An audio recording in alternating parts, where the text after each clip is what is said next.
네, 오늘 말씀은 로마서 11번째 시간입니다. 구원은 어디에서 오는가라는 제목으로요. 로마서 5장 12절에서 21절 말씀 함께 나누도록 하겠습니다. 책 한 권을 좀 소개하면서 말씀을 시작하려고 하는데요. 인간의 품격이라는 책입니다. 저자는 데이비드 브룩스라는 사람이고요. 우리나라에서는 이 사람이 쓴 책 중에서 소셜 애니멀이라는 책이 많은 사람들한테 알려졌습니다. 본래 이 사람은 뉴욕타임즈의 칼럼니스트예요. 근데 이 사람이 예일 대학에서 학생들을 대상으로 강의했던 내용을 책으로 엮은 것이 바로 인간의 품격이라는 책인데요. 이 책 서문 앞부분에 보면 이 데이비드 브룩스가 유대인 랍비가 창세기를 가지고서 했던 이야기를 이 데이비드 브룩스가 현대적으로 각색을 해서 아담 1과 아담 2에 대한 이야기를 비추어서 현대인들의 모습을 비유로 들려준 이야기가 있습니다. 좀 소개하려고 하는데요. 아담 1과 아담 2가 있는데 우선 아담 1은요. 그의 인생에 있어서 커리어, 경력을 굉장히 중요시하고요. 야망에 충실한 우리의 본성을 말해요. 무언가를 이 아담 1은요. 건설하고 창조하고 생산하고 발견하는 것을 좋아합니다. 반면에 아담 2는요. 내적인 아담이에요. 고요하고 평화로운 내적 인격을 갖추기를 원하고요. 옳고 그른 것에 대한 차분하지만 굳건한 분별력을 갖기 원합니다. 선한 행동을 하는 것에서 그치지 않고 자기 스스로가 선한 사람이 되고 싶어 하는 사람이에요. 친밀한 사랑을 원하고 다른 사람들을 위해서 때로는 자신을 희생할 줄 알고 초월적인 진리에 순응하면서 살기를 원하고 자신의 가능성을 귀하게 여기는, 그래서 내적으로 단단하게 결합되어 있는 이 영혼을 갖기 원하는 사람이 두 번째 아담이라는 거예요. 또다시 첫 번째 아담은요, 세상을 정복하고 싶어하고 무언가를 만들어내면서 이 자신의 성취를 만끽하는 부류를 말해요. 아담 두 번째는요, 거룩한 목적을 위해서 세속적인 성공이나 때로는 사회적인 지위를 포기할 수도 있는 부류를 말합니다. 다시 이 아담 1은 이 길을 헤쳐나가면서 앞으로 나가기를 원해요. 그런데 아담 2는 자신의 뿌리로 돌아가기를 원하고요. 이 사람들은 이 책에 이렇게 표현되어 있어요. 가족과의 따뜻한 한 끼 식사에 감사할 줄 아는 사람이다라고 표현하고 있어요. 그래서 아담 1의 인생의 좌우명이 성공이라면 아담 2의 좌우명은 사랑, 박애, 그리고 구원이다라고 이야기하고 있어요. 데이비드 브룩스는 말하기를 이 두 가지가 조화를 이루어야 되는데 조화를 이루기가 쉽지 않다는 거예요. 그러면서 문제는 이 현대 우리가 살아가는 이 문화는 아담 1에 대해서, 그러니까 성공하는 것, 앞으로 나아가는 것, 창조하고 건설하고 생산하는 것에는 아주 비대할 정도로 크게 몸집을 키우고 사람들을 그쪽으로 몰아가고 있지만 아담 2에 해당되어지는 내용들, 그러니까 자신의 내면을 돌아보고 평화를 구하고 그리고 감사하고 때로는 희생하고 포기할 줄 아는 이 부분들에 대해서는 도무지 강조하지 않는 문화 속에 우리가 살아간다는 거예요. 그래서 이 데이비드 브룩스는 이렇게 지적을 합니다. 만약에 우리라는 사람들이 아담 1에만 계속적으로 몰아가게 되어진다라면, 제 표현이 아니고 이 책에 그렇게 나와 있어요. 사람은 영악한 동물이 될 거라는 거예요. 게임을 하는데 능숙하고 모든 것을 게임으로 치환하는, 이 책에 이렇게 표현되어 있습니다. 교활한 생명체가 될 거다라는 거예요. 자기 스스로 그렇게 반성을 하는 거예요. 뉴욕타임즈 칼럼니스트로서 뭔가 사람들에게 더 똑똑한 척, 더 있어 보이는 척 하면서 글을 쓰고 강연을 했었지만 어느 순간에 자기 모습을 돌아보니까 어느 한쪽으로 과다하게 치우쳐 있는 자기 모습을 보았다는 거예요. 그래서 이 예일대 학생들에게 강의를 하면서 우리가 살아가면서 이 아담 일에 대한 강조하는 문화 속에 살아가지만 또 그 못지않게 이 아담 2에 해당되어지는 내용이 조화를 이루며 살아야 되지 않겠느냐라는 도전을 건지는 내용이에요. 그러니까 우리식으로 좀 적용을 해보면요. 아담 1은 쉽게 말하면 힘을 길러야 되는 곳이에요. 그런데 아담 2는 이 아담 2를 기르고 우리 안에서 강조하기 위해서는요, 반드시 직면해야 되는 게 자신의 결함이에요. 모자람, 부족함이에요. 자, 이 결함과 어떻게 내가 직면할 수 있을까? 아담 2와 어떻게 직면할 수 있을까? 놀랍게도 이 데이비드 브룩스가 쓴 이 인간의 품격은 이 신앙서적이 아니거든요. 그냥 일반 학생들을 대상으로 한 책인데요. 거기에서 바로 이 인간의 결함에 대해서 집중하려면 그 결함에 어떻게 직면해야 되느냐라고 할 때 놀랍게도 죄를 언급합니다. 그러니까 자신의 결함에 직면하기 위해서는 반드시 필요한 개념이 죄라는 거예요. 죄에 직면해야지만 내적으로 성장할 수 있다고 얘기합니다. 한 번 더 이 책을 좀 언급해 보면요, 이렇게 얘기합니다. 대부분의 사람들은요, 일상생활에서 이 죄를 이야기하고 싶어 하지 않아요. 이 사람과의 식사 자리나 어떤 일상 대화를 할 때 이 죄라는 단어를 꺼내지 않아요.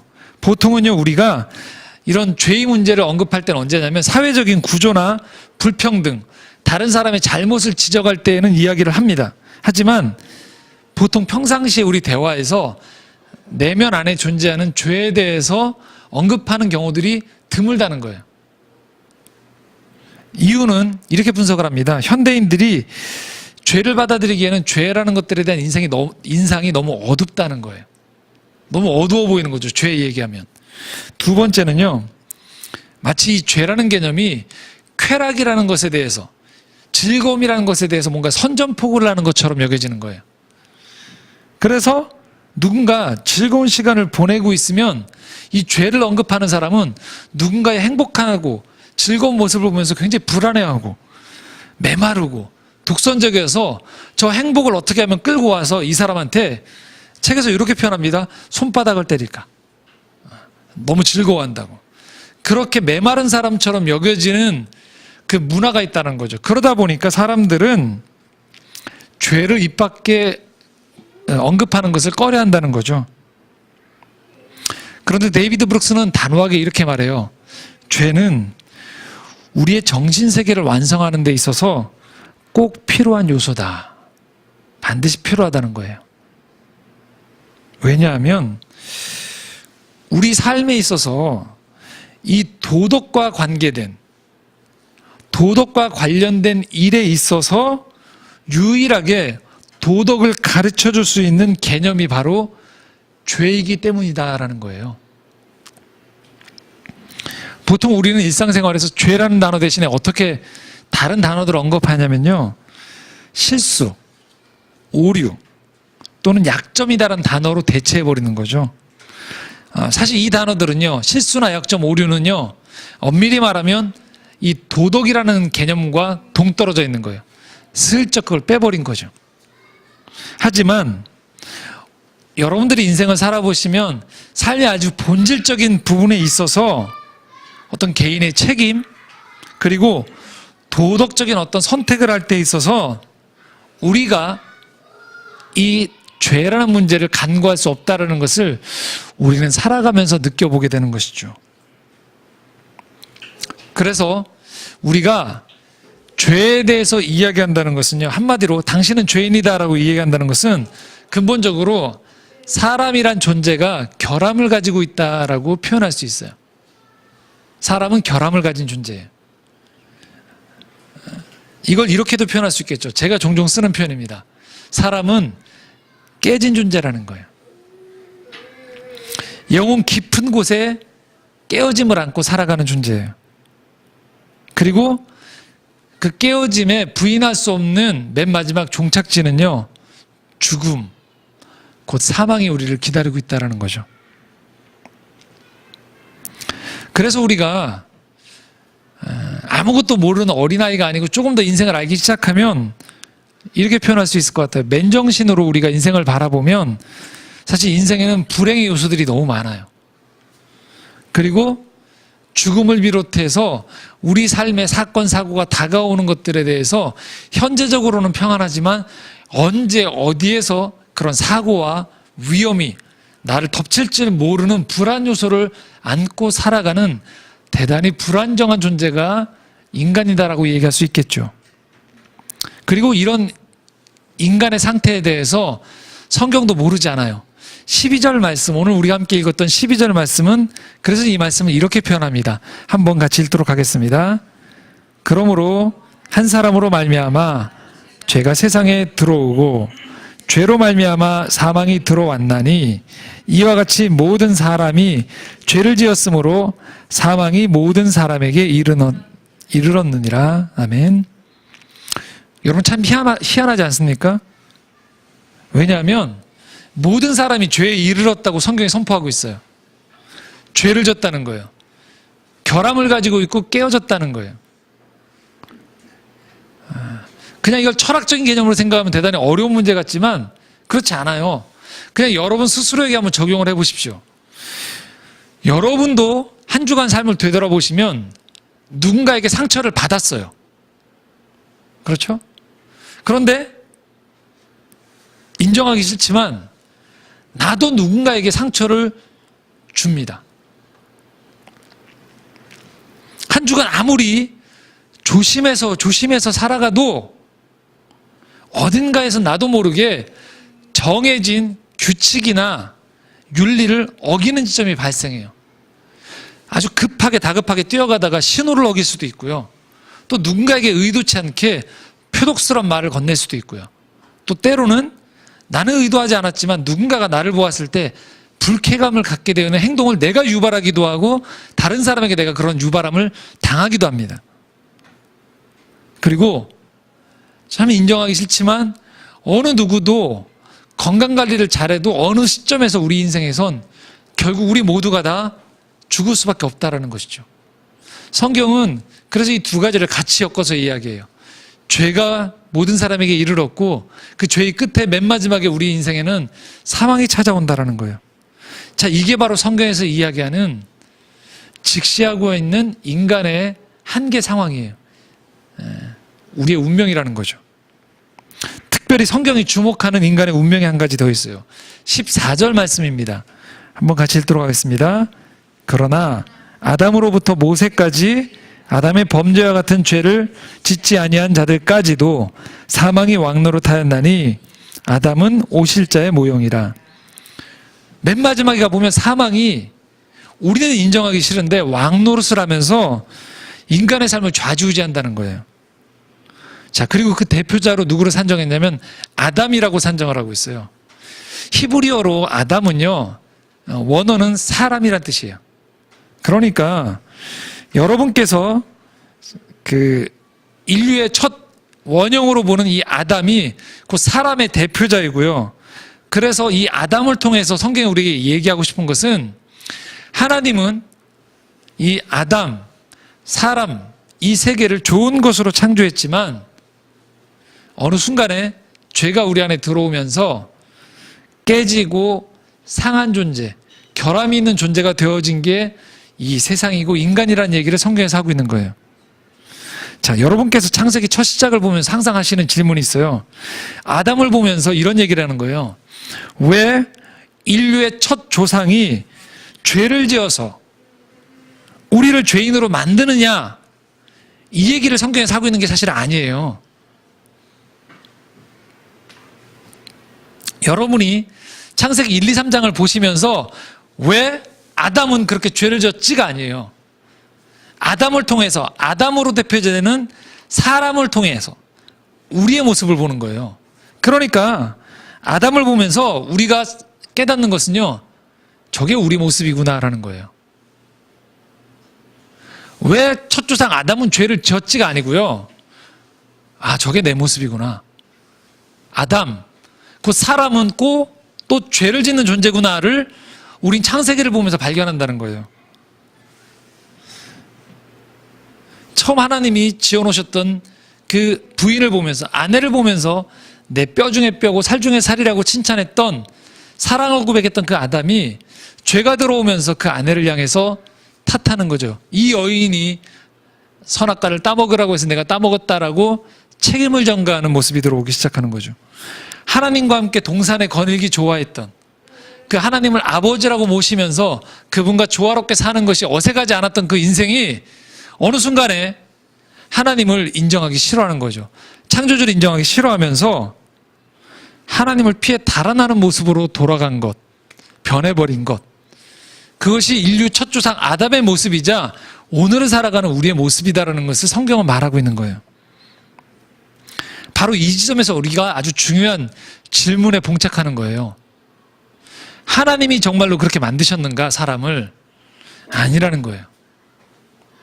하나님은 사람을 하나님의 형상으로 만들어 놓으셨어요.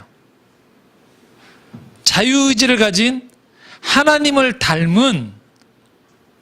닮지 않은 로봇이나 수동적인 존재가 아닌 하나님처럼 창조하고 조화롭게 만들어 놓고 이 세상을 가꿀 수 있는 그 능력을 인간에게 선물로 주셨어요. 하나님은 그렇게 지으셨지만 사람은 자신에게 준 그 선물을 깨버렸다라는 거예요. 우리 스스로에게 주어진 권리를 가지고서 헝클어버리는 것이죠. 우리가 어른과 아이의 세계를 돌아보았을 때 어린아이일 때는 스스로 할 수 있는 것들이 별로 없습니다. 그러나 그가 어느 시점부터 어른으로 인정받기 시작할 때 그에게는 자유가 주어집니다. 권리가 주어집니다. 그래서 그가 시간을 마음대로 쓸 수 있고 장소를 마음대로 갈 수 있고 인생에 선택을 해서 어느 곳이든지 갈 수 있는 것이 주어지게 되어져 있습니다. 그것이 바로 동등한 어른으로 대우해 주는 것이죠. 하나님은 우리를 영적인 로봇이나 어린아이로 짓지 않으셨어요. 자신을 닮은 어른 같은, 우리가 보았을 때 존중할 어른처럼 자신의 동등한 파트너로서 사람을 창조하셨습니다. 그런데 그 사람은 마치 한 어른이 자신에게 주어진 권리와 특권을 가지고서 도리어 방탕하게 살고 규모 있게 살지 못해서 자신의 인생을 망가뜨리듯 자신에게 주어진 인생의 좋은 특권과 선물을 헝클어버렸어요. 엉망으로 만들어버린 거죠. 그래서 우리는 창세기를 보면서요, 하나님 왜? 라고 질문을 던지는 것이 아니고요, 그 창세기 모습 속에 우리에게 주어진 좋은 선물을 파괴시킨 우리 스스로의 모습을 보게 되어져야 한다는 것이죠. 그러니까 우리는 아담을 볼 때마다 인류 최초의 한 사람으로 그를 지칭하는 것이 아니고요, 아담은 인류 전체를 의미하고 그 아담 안에 있는 내 모습이 그 안에 투영되어 있다는 것이죠. 한번 우리의 삶을 되돌아봅시다. 어떤가요? 한 남녀가 연애를 시작할 때 여러분 어떠세요? 참 아름답지 않나요? 모든 남녀의 시작은 아름답습니다. 근데 그 아름다움에 의해서 아름다운 가정을 가꾸려고 시작했던 그 결혼이 여러분 어떠시죠? 싸우시게 되죠. 깨지게 되죠. 상처를 주게 되죠. 학생들은 또 어떤가요? 꿈에 그리던 대학에 진학합니다. 거의 다 경험해 보셨죠? 상급학교에 진학을 해봐서 이제는 더 좋은 일이 생길 줄 알았더니 그 못지않게 많은 실망이 우리에게 찾아온다는 걸 경험합니다. 직장은 또 어떤가요? 그렇게 열심히 노력해서 직장에 들어가면 그 안에 또 다른 어려움과 깨어짐이 그 안에 기다리고 있다는 거예요. 우리를 보호해 줄 것 같은 국가가 때로는 우리를 힘들게 하고요, 국가 간의 전쟁을 치르는 일들이 발생합니다. 그리고 우리가 인생에서 만나서 좋았다라고 생각했던 리더들도 되돌아보면 여러분 한번 되돌아보십시오. 실망을 하는 지점들이 발견되어지는 거죠. 그건 동일하게 우리 스스로가 스승이 되었을 때에도 마찬가지입니다. 여러분, 왜 자꾸 우리는 좋은 출발에서 시작하는데 얼마 지나지 않아서 왜 자꾸만 이런 깨어짐이 찾아올까요? 왜 우리는 절망하고 왜 우리는 신음을 하게 될까요? 여러분, 이게 정말로 하나님 때문일까요? 정말 하나님이 이렇게 만드셨을까요? 아니라는 거예요. 이 안에는 탐욕, 죄, 이기심, 우리의 무절제함이 그 안에 담겨져 있다는 것이죠. 그래서 우리는 이 성경을 펼치고 또 우리의 인생을 정직하게 직시할 때 우리가 깨닫게 되는 한 가지는 결국 우리가 깨어졌다라는 것이고, 우리 편에서 이 문제를 해결해 나갈 수 있는 힘이 부족하고, 아니 그 길이 요원하다라는 것을 인정할 수밖에 없다라는 것이죠. 그럴 때 우리 삶에 복음이다라고는 한 가지 소식이 들려오는 거죠. 바로 하나님이세요. 하나님이 우리 인생에 다가오신다는 거죠. 그 하나님이 우리 인생의 구원자로 찾아오시기 시작하세요. 성경에 우리에게 다가오시는 하나님의 모습은요, 사실 심판자가 아닙니다. 그분은 깨어진 인생 가운데 찾아오시는 우리의 구원자가 되어주신다라는 거예요. 이 반복되는 절망과 실패의 굴레를 끊는 것들이 우리 선에서 되어지지 않을 때 하나님께서 다가오셔서 손을 내미신다는 것이 성경의 이야기예요. 15절 말씀 한번 같이 읽도록 하겠습니다. 같이 읽겠습니다. 그러나 이 은사는 그 범죄와 같지 아니하니 곧 한 사람의 범죄를 인하여 많은 사람이 죽었은즉 더욱 하나님의 은혜와 또한 한 사람 예수 그리스도의 은혜로 말미암은 선물은 많은 사람에게 넘쳤느니라. 우리는 죄를 범합니다. 우리는 그것으로 실패합니다. 우리는 막다른 길에 도달했다라고 절망하고 있습니다. 그런데 우리에게 하나님이 다가오신다는 거예요. 우리에게 그분이 다가오시사 막혀있는 길에 새로운 길을 열어주신다는 거예요. 우린 절망할 때 기껏 우리가 할 수 있는 것은요, 조금 그 삶의 예쁜 포장을 하는 거예요. 거기에 조금 더 세련된 노래를 부르고 그 분위기를 좀 더 한껏 띄워보려고 노력을 해요. 그래서 우리에게 삶에 찾아온 위기를 잠깐 잊어보려고 하는 거예요. 하지만 우리가 다 경험하듯이 그 모든 것들이 유한합니다. 일시적이라는 거예요. 한번 돌아보십시오. 조금 더 돈을 벌어진다고, 우리 아이들이 조금 더 나은 학교에 간다고, 그리고 사람들이 나를 조금 더 알아주고 인정해 준다고 여러분 우리의 깨어짐이 해결되어질까요? 그렇지 않습니다. 도무지 그렇게 해서는 해결점이 보이지 않는다는 거예요. 그래서 우리에게 필요한 것이 있습니다. 다름 아닌 우리에게 다가오시는 하나님에 대한 인정이에요. 받아들임이에요. 이렇게 인정하는 거죠. 내 삶에는, 우리 삶에는 하나님의 선물이 필요합니다. 은혜의 빛이 필요합니다. 그 빛이 우리 삶에 비추이기 시작할 때 우리는 꽉 막힌 이 길을 넘어서서 하늘로부터 내려지는 새로운 인생의 길을 만날 수 있게 되어진다는 거예요. 하나님은 오늘도 길이 막혀 있다고 생각하고, 그리고 깨어져서 신음하고는 우리에게 새로움으로 다가오세요. 16절 말씀, 17절 말씀 한번 같이 읽도록 하겠습니다. 17절, 16절 말씀 함께 읽겠습니다. 안 써있나요? 제가 읽도록 하겠습니다. 또 이 선물은 범죄한 한 사람으로 말미암은 것과 같지 아니하니 심판은 한 사람으로 말미암아 정죄에 이르렀으나 은사는 많은 범죄로 말미암아 의롭다 하심에 이름이라. 17절 함께 읽겠습니다. 한 사람의 범죄로 말미암아 사망이 그 한 사람을 통하여 왕노릇하였은즉 더욱 은혜와 의의 선물을 한 분 예수 그리스도를 통하여 생명 안에서 왕노릇하리로다. 그렇습니다. 하나님은 오늘도 우리 인생에 이 온전함을 선물로 주기 원하세요. 그런데 그것이 우리 편에서가 아닌 한 분 예수 그리스도를 통하여서 우리에게 오신다라는 이야기를 하고 있다라는 거예요.